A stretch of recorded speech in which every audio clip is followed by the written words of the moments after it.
In the name of God, hello and welcome. I'm Ali Reza Madadi with the latest coming to you live from Tehran.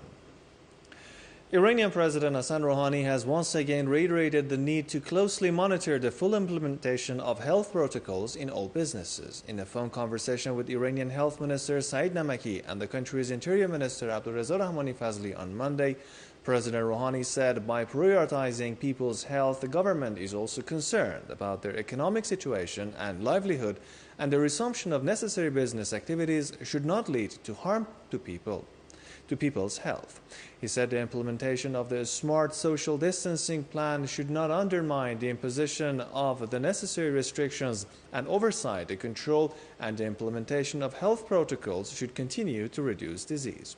President Rouhani also reiterated his call for the people to stay at home and avoid unnecessary traffic in the cities, stressing the need to continue the right path of information and persuading people to adhere to the slogan of "Stay Home." Now, Iran's health ministry spokesman announced on Monday that nearly 46,000 coronavirus positive cases in the country have fully recovered from the infectious disease. In remarks at a press conference, Kianush Jahanpur said the number of patients who have recovered from COVID-19 infection has reached 45,983. He also noted that the number of people tested positive for the coronavirus across Iran has risen to 73,303 following the detection of 1,670 new cases since Sunday noon. According to the spokesman, 111 coronavirus patients have died over the past 24 hours, bringing the death toll to 4,585. Among the coronavirus patients undergoing treatment in hospitals at present, 3,877 are in critical conditions because of more severe infections. He also noted that 275,427 coronavirus diagnostic tests have been carried out in Iran so far. Now, Iran says the United States cannot treat world countries and international institutions as its own property and subject them to subordination. The Iranian administration's spokesman Ali Rabi told a news conference in Tehran on Monday that the United States should understand that international institutions are not its property, nor are other countries its subordinates, so it can order them around. My colleague Omid Haydari has the scoop. Iran has submitted a request for a $5 billion emergency loan which it needs to fight the coronavirus outbreak. Tehran has required that the loan be provided under the fund's Rapid Financing Instrument, RFI, a mechanism which is available to all member states facing an urgent balance of payments needs. Media reports have suggested in recent weeks that the U.S. administration, which is refusing to lift its sanctions against the Islamic Republic, is also trying to hamper Iran's access to the funding. Washington has allegedly claimed that Tehran might use the funds to compensate the losses that have been brought by the sanctions. The spokesman said this was the first time that Tehran had requested such assistance. He considered it to be Iran's natural right to submit the plea given the pressure it is facing from the sanctions on the one hand and the viral outbreak on the other. Rabi also commented on the Central Bank of Iran's recent victory in the legal battle against the U.S. attempt at seizing $1.6 billion worth of Iran's assets that Washington had already blocked at the Luxembourg-based Clearstream, a post-trade service provider. The U.S. had planned to hand over the funds to who it calls victims of terror as part of its efforts to implicate Tehran in the September 11, 2001 attacks. Iran says any such attempts are a politically motivated drive that Washington has been trying to shield the prime suspect, Saudi Arabia, against any repercussions. Rabi likewise said, "Everyone knows about September 11, 2001 incidents, and it is clear which group carried out the attacks, adding the acts of terror were perpetrated by Washington-backed extremist groups. The U.S. attempt at trying to seize Iran's money under such pretext reflects the U.S. administration's arrogant policy and attitude," he added. The official finally said Tehran would try to either return the funds or use them to procure the essential requirements of the Iranian people, including including food and medicine. Rabia also announced that Iran is launching the largest face mask plant in West Asia as authorities aim to exponentially increase production capacity for the protective gear in the time of new coronavirus pandemic that has affected thousands of people in the country. Meanwhile, according to latest data collected by Johns Hopkins University, at least 1,844,410 people are diagnosed with COVID-19 across the globe, and 114,090 others have so far died of the disease.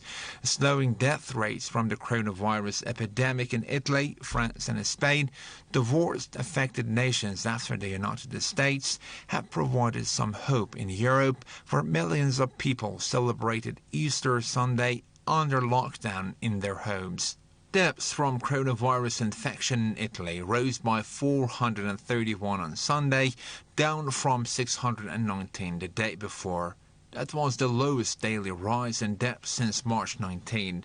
The number of new cases also slowed to 4,092 from a previous 4,694. Presenting its daily update on Monday, Spain's government said the death toll has resumed a downward trend with 517 more people dead. The overall number of fatalities was reported at nearly 17,500. The data also showed confirmed cases rose by 3,477, the lowest daily figure since March 20th. The country has started loosening the lockdown and reopened parts of its economy, with construction and manufacturing workers returning after a 2-week period. France has also reported a drop in fatalities from COVID-19 over the past 24 hours, with 315 deaths in hospitals on Sunday, compared with 345 the day before. In a record daily rise, Russia reported 2,558 more positive cases of COVID-19 on Monday. China recorded 108 new cases of the disease on Sunday, marking the highest number of cases in more than 5 weeks. Recent increases in the number of imported cases have sparked fears of a second wave of infection in the mainland of China. As part of the latest restriction in the country, cities near the border with Russia are tightening border controls and imposing a stricter quarantine after officials reported an influx of infected cases from Russia.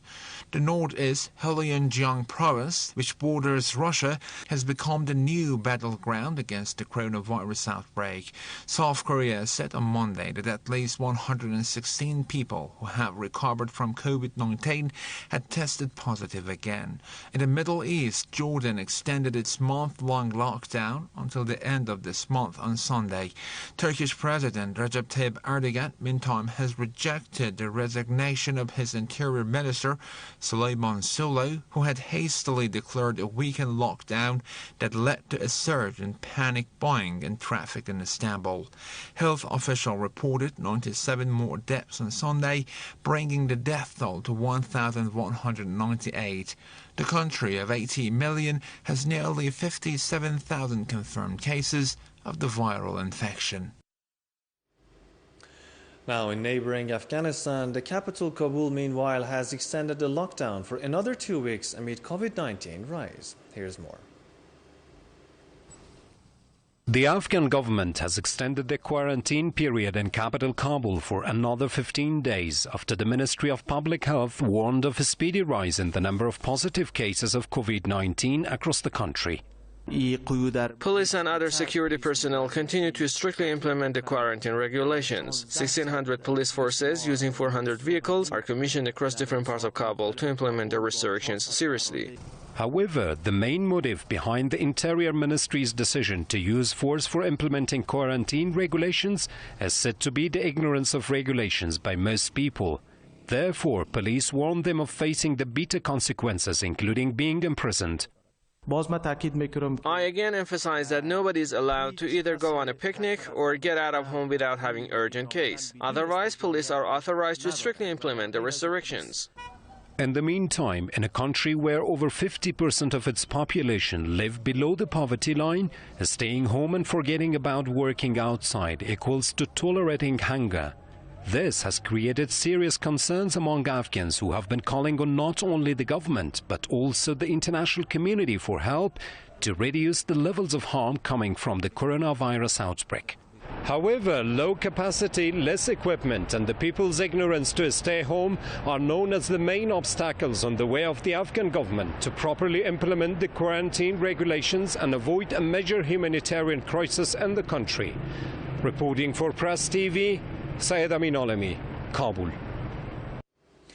And finally, Iranian Foreign Minister Mohammad Javad Zarif has held separate phone talks with his Russian, Turkish, Qatari and Indian counterparts about the latest developments in Afghanistan and Yemen, as well as the collective cooperation to contain the new coronavirus epidemic.